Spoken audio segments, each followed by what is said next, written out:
name is Erin. Today's health education topic is meal planning and pantry organization. The goal of today's session is to help you plan meals to save on time and money and find ways to organize your pantry and refrigerator to maximize space and prevent food waste. The stress management topic for this session is sleep. The first question you might be asking yourself is why meal plan? Well, meal planning is like any other type of planning. It allows for you to think ahead and plan accordingly. This approach can help you plan around your income and budget to ensure that you always have healthy food on hand and help you avoid the temptation of getting fast food or takeout.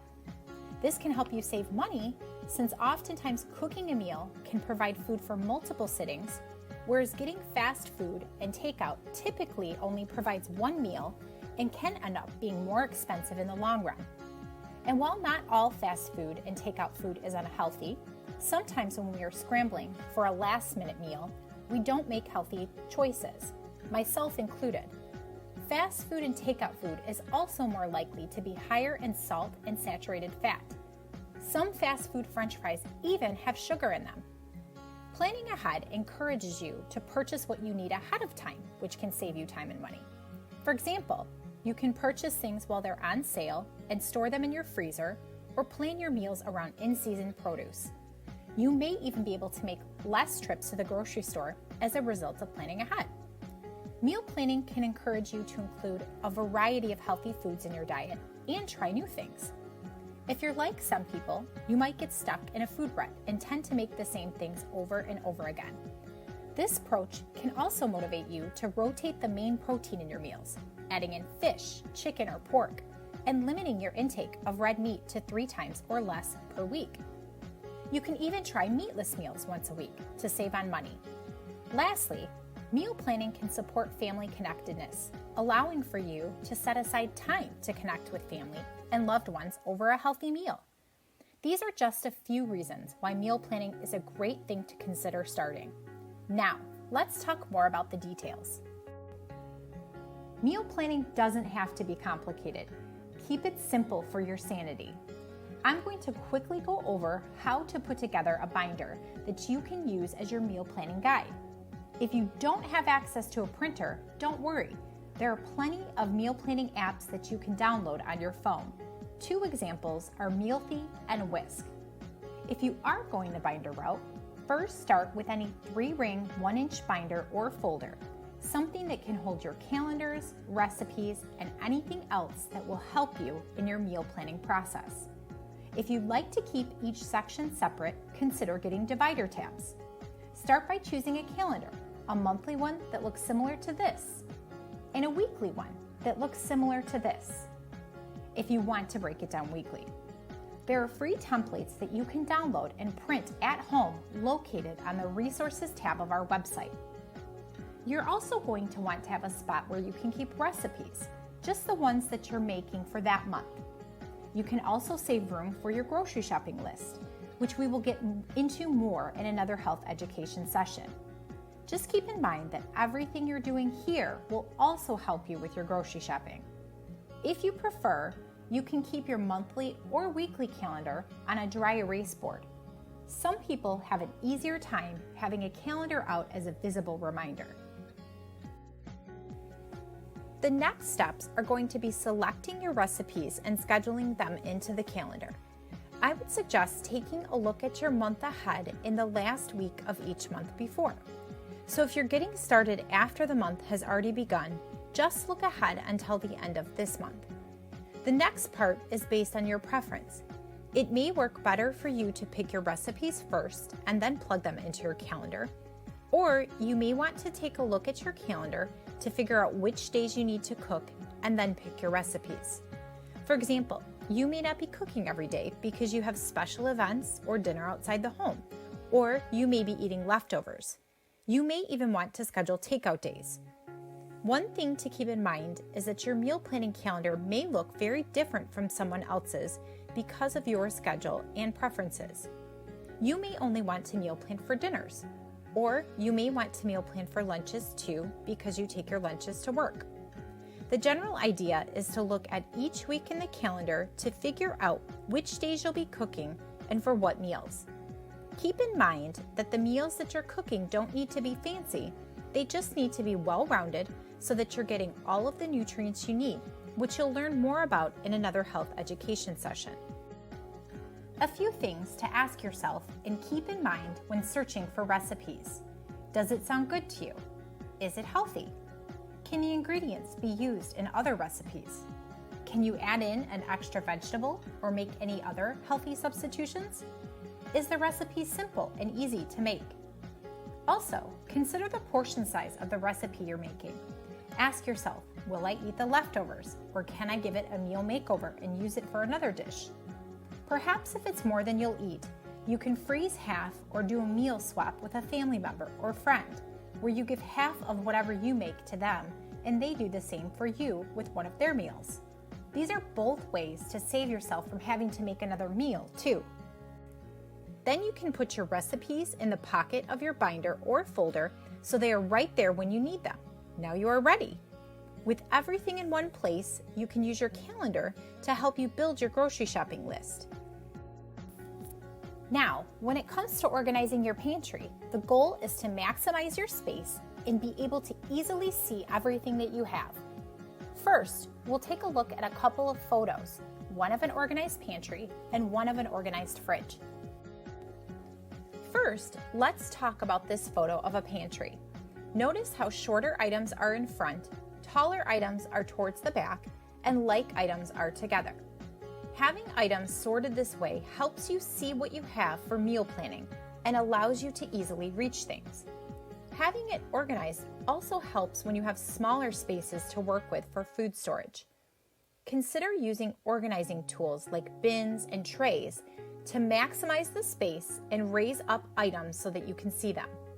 Make sure that you check expiration dates regularly to discard things that are expired or prioritize using things that will be expiring soon. Non-perishable food typically lasts longer, but some items don't last as long as others. You can go to the Resources tab on our website to learn more about the shelf life of typical pantry items. Another thing to consider is keeping staples on hand, things that a lot of recipes call for, like rice, pasta, herbs, and spices, and more. Check out our website for a printable pantry staples list to help you start building your pantry. Now let's talk about this photo of a refrigerator. Notice how things are similarly organized, easily visible, and produce is kept in the drawers that have specific temperature controls for vegetables and fruits. Not only does produce last longer if stored properly, it lasts longer if you don't wash it before you store it in the fridge. But be sure to wash it before you use it. All produce should be washed before you eat it, even if you are peeling it. Some fruits and vegetables, like citrus fruits for example, can even be stored at room temperature. Unlike non-perishable foods, fresh produce doesn't last as long. Don't waste food or money by buying more than you can eat or safely preserve within a short period of time. You can go to the Resources tab of our website to learn more about produce shelf life and storage tips. Other things to consider when buying produce is buying things when they are in season. Buying in season not only gives you the freshest fruits and vegetables at their peak, but it saves you money. When things are not in season, storing the produce before it gets to the grocery store and then gets to you costs more money, so you'll often see that reflected in the price of items that you buy. If buying fresh produce isn't an option for you, consider buying frozen. Frozen produce keeps more of nutritional value than canned produce. Another perk of buying frozen is that you can often find different fruit and vegetable blends, which can add variety to your meals. Lastly, consider these same organization tips for your freezer. You can check out more resources for pantry management on our website. Now it's time to make a healthy fruit and vegetable smoothie together. Hi, my name is Erin. I am here to make a fresh fruit and vegetable smoothie with you guys today. This is a great way to sneak in some extra fruits and vegetables into your day. All you need is a blender and some simple ingredients. You can add or take away from these ingredients to kind of change things up according to your preferences. Usually I just start with some water. I have 6 ounces of just regular filtered water here, but I also like it to be a little sweet, so I am going to add 6 ounces of unsweetened apple juice. You can also experiment with other things like Greek yogurt, almond milk, other types of juice, just depending on your preferences. I'm also going to put some ice cubes in because I do like these to be a little bit slushy, so I have 3 ice cubes that I'm adding in.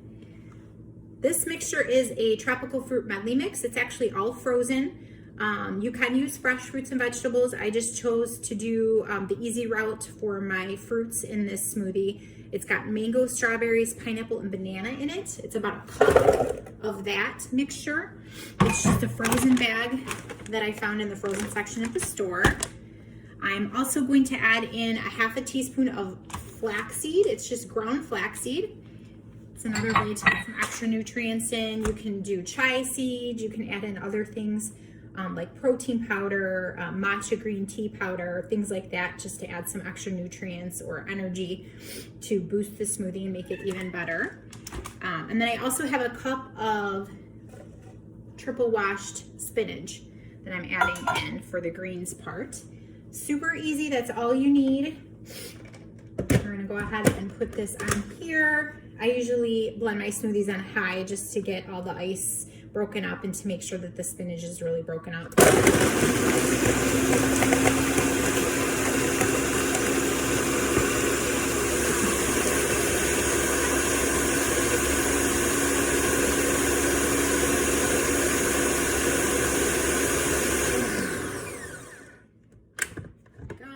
And you can always add a little bit more liquid if you feel like it's a little bit too thick. I actually like my smoothies thick.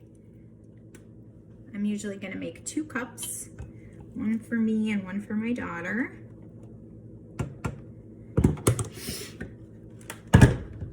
I used spinach today, but you can also use kale. Kale's a little bit more bitter tasting, but it does pair well with juicier fruits like mangoes and pineapples. I just didn't happen to have kale on hand today. But there's all sorts of modifications you can make to add and take away kind of what you like to make this healthy smoothie. So I hope you enjoy it. I'll go ahead and put the ingredients on our website and the recipe so that you can make this at home. And then I'll also include some suggested modifications that you can make depending on different ways you might want to boost the smoothie so it's even healthier. Enjoy.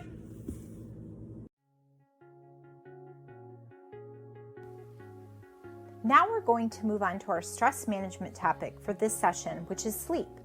You probably already know that sleep is essential for your health and well-being, but you may not know exactly how your body benefits from sleep or what it does if you don't get enough of it. You may also be wondering how stress and sleep are even related. We will get to that in just a minute. Sleep has been studied for over 100 years, and we know that when you're asleep, your brain is actually very active. We know that during sleep, our brain is storing memories, repairing muscles and tissues, and regenerating energy. But more recent studies have even found that sleep plays a role in removing toxins from our brain. Other research tells us that individuals who are deprived of sleep or get poor quality sleep on a regular basis are at an increased risk of experiencing higher levels of stress. They are also more likely to experience depression and are at an increased risk for stroke, diabetes, cardiovascular disease, infections, certain types of cancer, and obesity. Even slightly less sleep can affect your mood, judgment, and memory. So you can see why sleep is so important for your health. It provides your body with a critical resting period that it needs to stay in a healthy state, one that is free of chronic health conditions and diseases. Take a look at this chart from the National Sleep Foundation for sleep recommendations based on age range. This chart and other information on sleep will be available on our website under the Resources tab. Lastly, before we close out this health education session, here are some tips to support healthy sleep from the National Sleep Foundation. Stick to the same sleep schedule every day, even on the weekends. Practice a relaxing pre-bedtime routine to make it easier to fall asleep quickly. Choose a mattress that is supportive and comfortable and outfit it with quality pillows and bedding. Minimize potential disruptions from light and sound while optimizing your bedroom temperature and aroma. Disconnect from electronic devices like mobile phones and laptops for a half hour or more before bed. Lastly, carefully monitor your intake of caffeine and alcohol and try to avoid consuming them in the hours before bed. Well, once again, we've reached the end of our health education session. Congratulations! Please take a look at our website for more resources to support you. I wish you the best as you continue on with the program.